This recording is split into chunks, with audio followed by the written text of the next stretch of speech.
तो दोस्तों, आप देख रहे हैं डी कोड इंडियन। जैसा कि आपको पता होगा कि भारत सरकार के द्वारा पिछले कुछ सालों से लगातार प्रयास किया जा रहा है कि हमारे देश में लेबर को लेकर के जो कानून है उसमें बदलाव किया जाए, उसको सिंप्लीफाई बनाया जाए, उसको मॉडर्नाइज किया जाए ताकि आज के ज़माने के अनुसार लेबर के लिए जो कानून है वो हो सके। और इसी के लिए आपको पता होगा कि 2002 में नेशनल कमीशन ऑन लेबर ने भारत सरकार को सुझाव दिया था कि तकरीबन 29 ऐसे लेबर लॉज हैं जिनको आप लोग 4 कोड्स में तब्दील कर सकते हैं, 4 लॉ में उसको तब्दील कर सकते हैं, जिससे कि हमारे देश में जो एम्प्लॉयमेंट है उसका तो ग्रोथ होगा ही, साथ ही में हमारे जो वर्कर्स हैं, लेबर्स हैं, उनके अधिकार को भी हम सुरक्षित रख सकते हैं। अब इसी को देखते हुए भारत सरकार के द्वारा 4 लॉ को पार्लियामेंट से पास कराए गए थे। सबसे पहला जो लॉ था उसे 2019 में ही पास कराया गया था, कोड ऑन वेजेस, यानी वेजेस से जुड़े हुए हमारे देश में जो अलग अलग कानून थे उन सभी को एक में तब्दील कर दिया गया और 2019 में इसको पार्लियामेंट से पास कराया गया।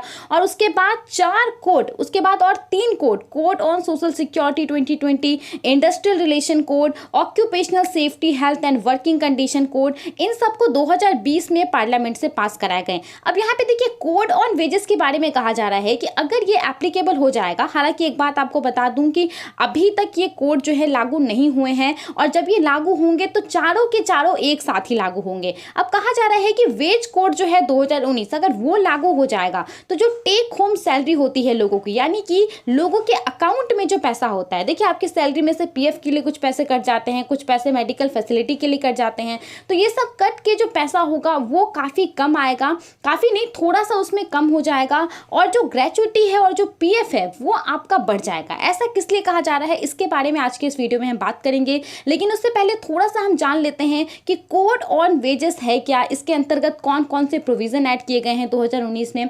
सबसे पहले देखिए, 2019 से पहले क्या था कि जो वेजेस से जुड़ा हुआ जितना भी मुद्दा था उसके लिए हमारे देश में अलग अलग कानून थे। 1936 में एक कानून आया था, the payment of wages act, जिसमें कि हर किसी को टाइमली पेमेंट मिल सके इसके लिए प्रोविजन था। फिर 1948 में और एक प्रोविजन आता है जिसका नाम है, और एक एक्ट आता है जिसका नाम है द मिनिमम वेजेस एक्ट, जिसमें कि मिनिमम वेज को सेट किया जाता है कि इससे कम किसी भी लेबर वर्कर को नहीं दिया जाएगा। उसके बाद 1976 में और एक कानून आता है, द इक्वल रिम्यूनरेशन एक्ट, जिसमें कि महिला और पुरुष को सेम काम के लिए उनके साथ डिस्क्रिमिनेशन ना हो उनको पेमेंट देने में, तो ये सब चीज़ें इसमें शामिल की गई। और उसके बाद 1965 में एक और कानून आया था, the payment of bonus act 1965। तो यहाँ पे देखिए, इतना सारा ये जो 4 अलग अलग कानून था उसको अभी एक में तब्दील कर दिया गया है, कोड ऑन वेजेस 2019। ठीक है, अब यहाँ पे 1 अप्रैल से कहा जा रहा था कि ये लागू हो जाएगा और उसके बाद जो है 1 अप्रैल को नहीं हुआ, तो अब यहाँ पे कहा जा रहा है कि 1 अक्टूबर से ये पूरे देश में लागू हो जाएगा न्यू लेबर कोड।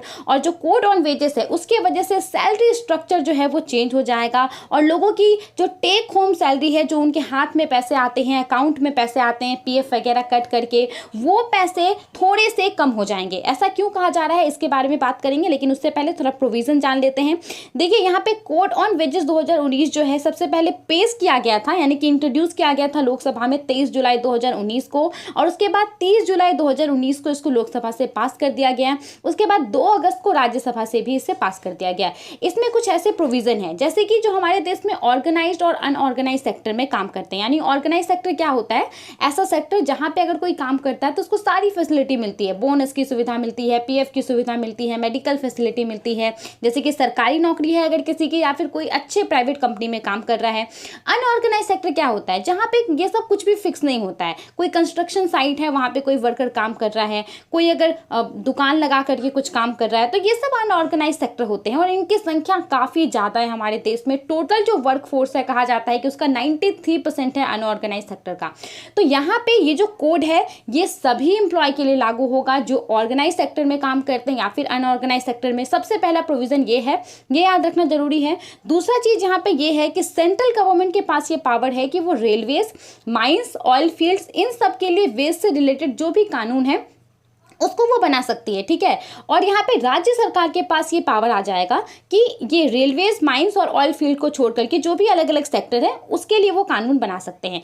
इसके अलावा एक जो बहुत ही महत्वपूर्ण यहाँ पे प्रोविजन को ऐड किया गया है वो है फ्लोर वेज। यहाँ पे कहा गया है कि भारत सरकार जो है एक फ्लोर वेज को सेट करेगी। अब ये फ्लोर वेज क्या होता है, बेसिकली एक ऐसा वेज होगा, एक ऐसा अमाउंट होगा जिससे नीचे किसी भी राज्य में किसी भी एम्प्लॉय को, किसी भी लेबर को, वर्कर को नहीं दिया जाएगा। अब भी अगर हम बात करें तो शायद ये 176 है। कहा जाता है कि इससे नीचे किसी भी राज्य को ये अधिकार नहीं है कि वो मिनिमम वेज कोई भी एम्प्लॉय को दे सकती है। तो यहाँ पे फ्लोर वेज जो है वो सेट किया जाएगा और ये जो लिविंग स्टैंडर्ड है वर्कर का उसके हिसाब से सेट किया जाएगा और जियोग्राफिकल एरियाज को भी देखा जाएगा। अब क्या होता है, कोई कोई एरिया में पहले से ही बहुत ज़्यादा लोगों को अच्छा वेज मिल रहा है, जैसे कि पर डे के हिसाब से कितना मिल रहा है, अगर 400 मिल रहा है तो क्या आप वहाँ पे ये 176 वाला अप्लाई कर पाएंगे? नहीं कर पाएंगे। तो इसीलिए यहाँ पे जियोग्राफिकल एरिया को देखते हुए जो है फ्लोर वेज को तय किया जाएगा और साथ ही में सेंट्रल गवर्नमेंट जो है यहाँ पे सेंट्रल एडवाइजरी बोर्ड या फिर स्टेट गवर्नमेंट से इसको लेकर के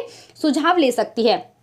यहाँ पे जो फ्लोर वेज सेट किया जाएगा उससे कहीं पे भी मिनिमम वेज कम नहीं होना चाहिए, ऐसा कहा गया है। मिनिमम वेज को भी सेंट्रल गवर्नमेंट और स्टेट गवर्नमेंट यहाँ पे नोटिफाई करेगी और उसके अलावा जो भी ये फ्लोर वेज है, मिनिमम वेज है, उसको हर 5 साल में रिवाइज किया जाएगा, इसको रिव्यू किया जाएगा कि क्या ये सही है सिचुएशन के हिसाब से।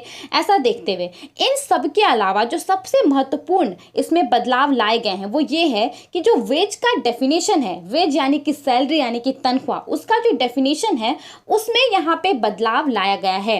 पहले क्या था कि जो भी मैंने आपको अलग अलग कानून बताए उस सब में अलग अलग वेज का डेफिनेशन था, जिसकी वजह से अगर वेज से जुड़ा हुआ कोई भी डिस्प्यूट होता था तो कानून को पूरा खंगालना पड़ता था कि किस कानून के हिसाब से उसको सॉल्व किया जाएगा। तो इसको अभी एक यूनिफॉर्म डेफिनेशन जो है हर सेक्टर के लिए, ऑल लेजिस्लेशन के लिए यहाँ पे अप्लाई कर दिया जाएगा। ठीक है, ये यहाँ पे अगर साधारण शब्दों में समझाऊं कि वेज के डेफिनेशन में क्या चेंजेस लाए गए हैं तो देखिए, वेज के डेफिनेशन में कहा गया है कि जो किसी भी एम्प्लॉय को मिनिमम बेसिक पे होगा, मिनिमम बेसिक पे वो सीटीसी के 50% से कम नहीं होना चाहिए। अब यहाँ पे सीटीसी क्या है? बेसिकली सीटीसी यानी कि कॉस्ट टू कंपनी। जब कोई कंपनी किसी एम्प्लॉय को रिक्रूट करती है, काम करने के लिए उसको चुनती है, तो उसके लिए उस कंपनी को कितना पैसा खर्चा करना पड़ता है, कितना कॉस्ट बियर करना पड़ता है, यही क्या कहलाता है? कॉस्ट टू कंपनी कहलाता है। अब इसमें देखिए अलग अलग कंपोनेंट शामिल होता है, ऐसा तो नहीं है कि सिर्फ सैलरी देती है वही कंपनी को कॉस्ट बियर करना पड़ता है। मेनली जो है 2 इसके कंपोनेंट होते हैं। पहला होता है बेसिक पे और दूसरा होता है अलाउंसेस। अलाउंसेस यानी कि आपको अलग अलग चीज़ के लिए कुछ कुछ दिया जाता है। जैसे कि अगर आप किसी बड़े शहर में आपको नौकरी मिल गई और वहाँ पे बहुत ज़्यादा आपको खर्चा लग रहा है घर भाड़ा वगैरह का, तो आपको हाउस रेंट अलाउंस दिया जाएगा। अगर आप बहुत ज़्यादा फ़ोन का इस्तेमाल कर रहे हैं काम करने के लिए तो आपको फ़ोन अलाउंस दिया जाएगा। तो इस तरीके से अलग अलग अलाउंसेस दिए जाते हैं। तो बेसिक पे और अलाउंसेस दोनों को मिला करके जो है आपको सैलरी दी जाती है। लेकिन यहाँ पे एक और चीज़ जो बहुत ज़्यादा इंपॉर्टेंट है वो ये है कि जो पीएफ होता है, प्रोविडेंट फंड होता है, एक तो आपकी सैलरी में से प्रोविडेंट फंड काट लिए जाते हैं और दूसरा क्या होता है, कंपनी भी आपको उतना ही अमाउंट में प्रोविडेंट फंड अलाउ करती है। अब यहाँ पे कंपनी क्या करती है कि जो भी सीटीसी होता है उसका बहुत ही कम परसेंटेज जो है वो बेसिक पे के रूप में आपको देती है और ज़्यादा परसेंटेज क्या करती है, अलाउंसेस के रूप में देती है। कहा जाता है कि 25 से 40% जो है सीटीसी का बस बेसिक पे के रूप में आपको देती है और ज़्यादा पैसे अलाउंसेस के रूप में देती है। एग्जाम्पल के तौर पर समझिए तो मान लीजिए कि सीटीसी 20,000 रुपये है, ठीक है, तो उसका मात्र 40% यानी कि 8,000 रुपये जो है किसी को बेसिक पे के रूप में दिए जाते हैं और 12,000 रुपये जो है अलाउंसेस के रूप में दिए जाते हैं।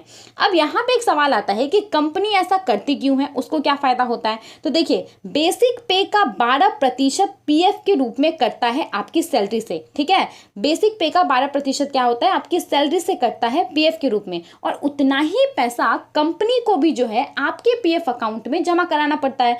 तो ये बेसिक पे जितना कम रहेगा उतना ही क्या होगा, जो आपका प्रोविडेंट फंड का कंट्रीब्यूशन है वो कम होगा और उतना ही कम कंपनी को भी देना पड़ेगा। इसीलिए कंपनी क्या करती है, जो बेसिक पे है इसके परसेंटेज को काफी कम रखती है और अलाउंसेस के परसेंटेज को यहाँ पे बढ़ा देती है। लेकिन अब यहाँ पे क्या कहा गया है कि जो ये बेसिक पे का परसेंटेज है सीटीसी से वो मिनिमम 50% रहना ही चाहिए। यहाँ पे एग्जाम्पल के तौर पे जो हमने समझा कि सीटीसी अगर 20,000 रुपये है तो बेसिक पे कितना हो गया, इसका अगर 20 से 40% कंपनी आपको देती है तो 8,000 रुपये हो गया और बाकी के पैसे जो है अलाउंसेस के रूप में आपको देती है 60%। ठीक है, तो उस हिसाब से क्या होगा, अगर आप इसका 8,000 का निकालते हैं पीएफ कंट्रीब्यूशन अगर आप निकालते हैं इसका 12% यानी कि 960 रुपये जो है आपकी सैलरी में से कटेंगे और 960 रुपये जो है आपको कंपनी देगी, ठीक है। तो ये पैसे तो आपको भी मिलेंगे नहीं, तो इसको अगर आप टोटल सीटीसी से घटा देते हैं तो कितना आ जाता है 18,080 रुपया। मतलब कि ये पैसा जो है आपके अकाउंट में जाएगा। अब यहाँ पे देखिए क्या है, मैक्स मिनिमम कितना हो सकता है सीटीसी का, 50% तो हो ही सकता है। यानी कि अगर 20,000 रुपये सीटीसी है तो उसका 50% कितना होगा, बेसिक पे 10,000 रुपये होगा, और 10,000 रुपये बाकी क्या होगा, आपका अलाउंस होगा। अब यहाँ पे 10,000 रुपये का 12% कितना हो गया, 1,200 रुपये हो गया पीएफ, और उतना ही पैसे कंपनी को भी देना पड़ेगा, तो 1,200, यानी कि 2,400 रुपये जो है टोटल सीटीसी से अगर हम घटा लें तो कितना आ गया, 17,600 रुपये आ गया। आप यहाँ पे देख सकते हैं कि पहले कितना था, 18,080 रुपये था। यहाँ पे सीटीसी में कोई बदलाव नहीं किया गया। कंपनी आपके ऊपर जितना खर्च कर रही है उसमें किसी भी प्रकार का बदलाव नहीं किया गया है। आपको बस ये है कि अभी जो आपको आपके अकाउंट में पैसे आ रहे हैं वो आपको अब थोड़ा से कम मिलेंगे, और जो पीएफ के पैसे हैं जो आपको बाद में मिलेंगे, रिटायरमेंट के बाद मिलेंगे, जो ग्रेच्युटी के पैसे होते हैं जो कंपनी आपको कुछ उपहार के रूप में देती है सर्विस प्रोवाइड करने के लिए, वो जो पैसे मिलेंगे उसमें यहाँ पे कहा जा रहा है कि बढ़ोतरी हो जाएगा। आई होप आपको ये कॉन्सेप्ट समझ में आ गया होगा। अब सरकार का ये कहना है कि वो ऐसा इसीलिए कर रही है क्योंकि वो चाहती है कि लोगों को फोर्स, मतलब फ्यूचर के लिए जो है वो कुछ इन्वेस्ट करके रखें, फ्यूचर के लिए कुछ सेव करके रखें। इसके लिए सरकार यहाँ पे कह रही है कि हम ऐसा ये कदम उठा रहे हैं, जैसे कि अभी थोड़ा सा भले ही हाथ में कम पैसा है लेकिन फ्यूचर में जो है उनके पास जब वो बूढ़े हो जाएं, रिटायरमेंट के बाद उनके पास कुछ एक अमाउंट रहे जिससे कि वो अपना गुजारा चला सके। आई होप आपको ये समझ आ गया होगा। आप इन सब के बारे में क्या सोचते हैं, हमें अपना ओपिनियन जरूर बताइए।